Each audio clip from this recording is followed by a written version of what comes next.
আমরা জানতে চাচ্ছিলাম যারা ট্যাক্সের আওতায় আসবে তাদের ক্ষেত্রে করণীয়টা কি, বা এখন থেকেই কিভাবে তাদের প্রস্তুতি নেওয়া উচিত, ব্যক্তি হিসেবে বা অর্গানাইজেশন হিসেবে বা একজন অ্যাকাউন্টেন্ট হিসেবে বা একজন উদ্যোক্তা হিসেবে। এক্ষেত্রে আমি বলবো, প্রথম হচ্ছে যাদের ম্যান্ডেটরি ট্যাক্স রেজিস্ট্রেশন করা দরকার, প্রথমে উইদিন 1 জুলাইয়ের আগে আপনাকে রেজিস্ট্রেশন করে নিতে হবে।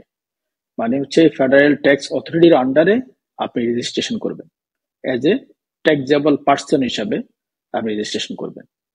এটা মাস্ট, এটা করতেই হবে।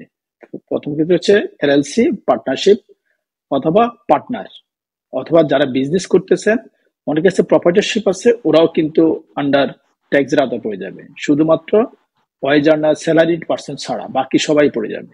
আর হচ্ছে লাইসেন্স ছাড়া, যেটা বললাম, রেন্ট এবং হচ্ছে আপনার রিয়েল এস্টেট এবং ফান্ড ছাড়া, এই দুইটা ছাড়া।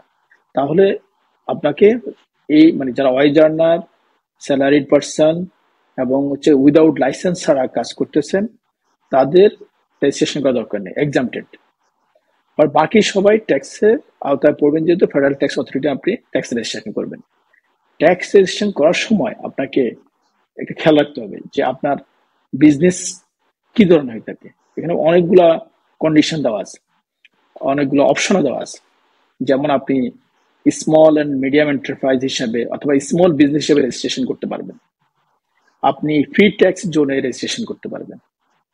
আপনার ওইখানে 3 নম্বর আছে, আপনি আহ, একটা কোথায় কাজ করতেছেন, কিভাবে কাজ করতেছেন, আপনার অপশন কি, কি কি অপশন নেবেন, কি কি অপশন নেবেন না, ওটার একটা অপশন আছে।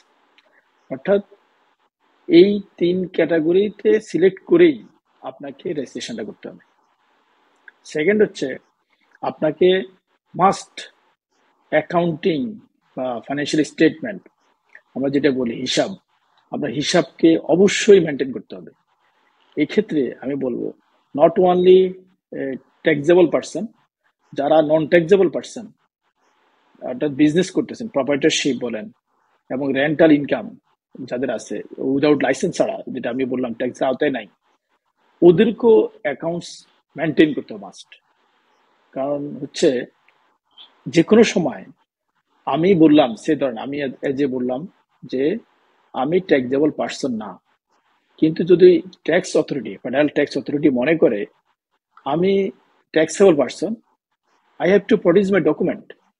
সো আপনাকে ট্যাক্স রেজিস্ট্রেশনের সাথে ফাইন্যান্সিয়াল স্টেটমেন্ট, অ্যাকাউন্টিং এবং তার সাথে substance document, substance over form বলে, ওইটাকে এজ এ ট্যাক্সের ভাষায় আপনাকে রিলেটেড ডকুমেন্ট মেনটেন করতে হবে মিনিমাম 7 ইয়ার্স। এটা হচ্ছে ফার্স্ট রিকোয়ারমেন্ট। তো এটা আমি বুঝলাম যে কি করতে হবে, রেজিস্ট্রেশন করতে হবে এবং অ্যাকাউন্ট মেনটেন করতে হবে। অ্যাকাউন্টের সাথে তার রিলেটেড ট্রানজাকশনের প্রত্যেকটা ডকুমেন্ট আপনাকে মেনটেন করতে হবে। ধন্যবাদ মিস্টার আবু সুফিয়ান।